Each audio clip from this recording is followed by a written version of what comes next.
Happy Thursday, or as I've always hoped to be able to say, happy Friday Eve. Today is March 28th, 2024, and this is your Thursday planning video. Tomorrow's Good Friday, and markets and our offices are closed, so I wanted to share some planning thoughts with you today before we get to the end of the quarter and Q2 starts on Monday.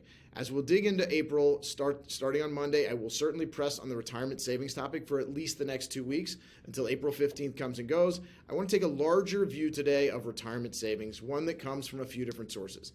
As you'd expect by now, a lot of the Friday planning videos, they come from the tales from the front lines. This one was just this week. The all too common refrain when I'm meeting with clients and we're discussing the whole picture, so often the review starts off narrow. What are the assets that we have in your accounts here? What am I managing on your behalf? And I'm sure many of you recall this is just the start. I do my best to cast the net further to everything from real estate that you own to Social Security income to your retirement plans at work. We've spoken about these plans a lot, and once again this week the comment was made, I looked at my retirement plan at work for the first time in over a year, and of course, I cringed. While this plan may start off small, you will almost certainly notice that it grows quickly, and with so many of you, it becomes one of, if not your largest asset, maybe second only to your home. And again, for the first time in over a year, wow.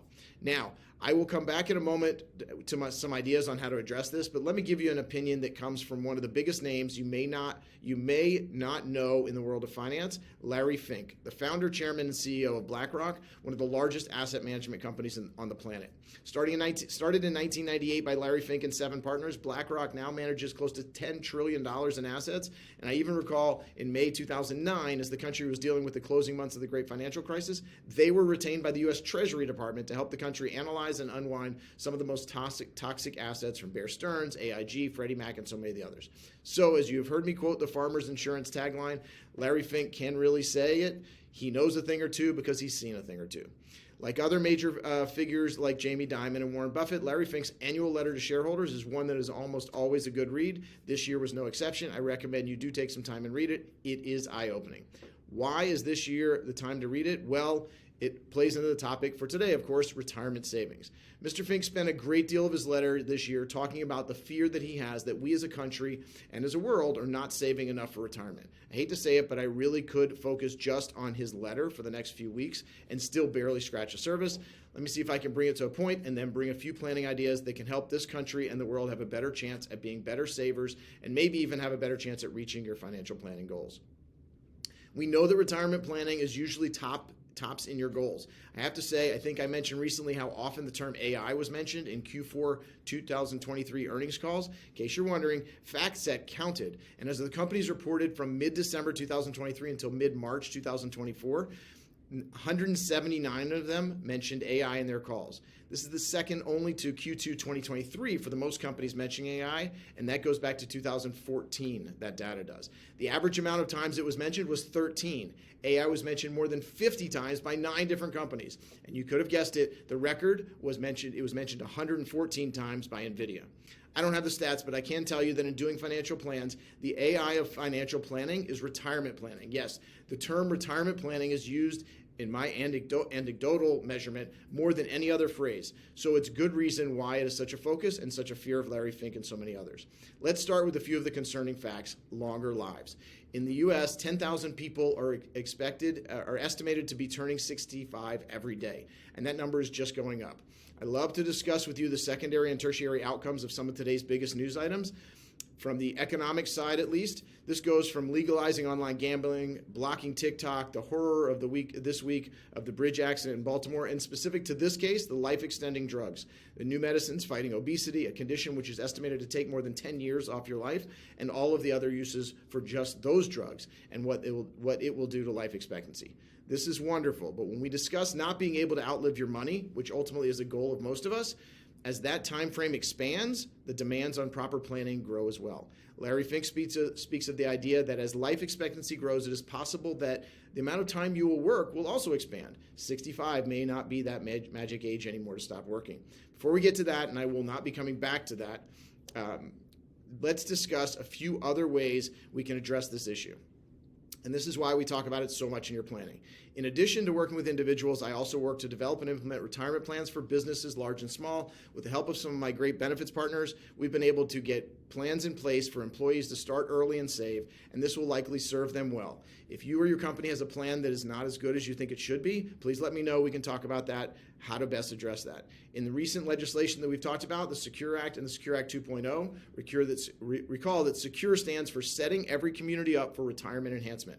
We've spoken a lot about what these laws that passed in recent years mean to you in regard to retirement planning, asset allocation, asset location. There are some states that have even passed laws requiring employers to offer retirement plans to their employees. And some even account for auto-enrollment, where you'll have to ask to opt out, or else you'll be automatically started. And savings in some plans automatically increase year to year, 1% this year, 2% next year, 3%, and so on. This is similar to what Larry Fink is suggesting, or something like it where everyone is able to invest for retirement automatically or almost automatically. As of 2022, nearly half of Americans 55 to 65 reported not having a single dollar saved in retirement accounts, not 401ks, pension accounts, or even IRAs.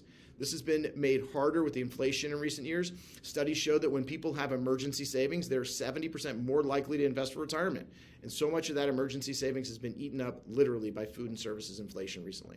So before I leave you with the two final action items in this long weekend, I want to address the fact that many people are just too scared to invest. And so many people past pandemic are living in the moment and not worrying about the future. This is something that we should discuss. Revenge travel is a real thing, and I'm not suggesting you shouldn't do it. I'm just suggesting that we discuss how your savings and your travel can go hand in hand, balanced. Okay, as promised, I want to leave you with 3 action items, not 2. First, in regard to your personal retirement savings, let's make sure we discuss this in our meetings, and let's address what you can do today to better your tomorrow. The final 2 are regarding your employer plans. First, as I mentioned before, if you have a business or a part of a business leadership team and your retirement plan is either not working to what you think may be its potential, please let's talk. I'm bringing new retirement plan solutions to companies every day. This also goes for those of you who are high income earners who are not participating in your company's plans. Let's talk about if we can make some changes to fix that issue. Finally, back to an item I mentioned when the video started, the cringe moment I had this week. If you are not monitoring your retirement plans, you are not alone. I now have the ability to bring into your overall advisory agreement that asset as well as the investments that we're already managing. Yes, that means that we are able, with the help of new technology, to bring a larger portion of your investment assets into the holistic plan that we have for you. This will allow me to manage your corporate retirement plans in a very similar way as I do your other investments. This will make the days of not managing one of your largest investments for months or years at a time gone for good. Please ask me about this. With the new technology, it is something I want to explore with you. It can benefit. I can't explain to you how this may be able to benefit you. So please, it is or will be your largest asset. Let's bring it in. Today's a big day, a lot of serious stuff I talked about, and some action items that I hope you'll execute. Please be in touch. Yes, April 15th is coming, and that means your IRA contribution deadlines are coming. The 2023 contributions can be made until April 15th, so let's make sure you do all you can. Remember that I do not give personal tax or legal advice, but this is the time to bring your whole team together. Have a great long weekend and come back Monday, April Fool's Day, for the Monday Market Update. Have a great weekend.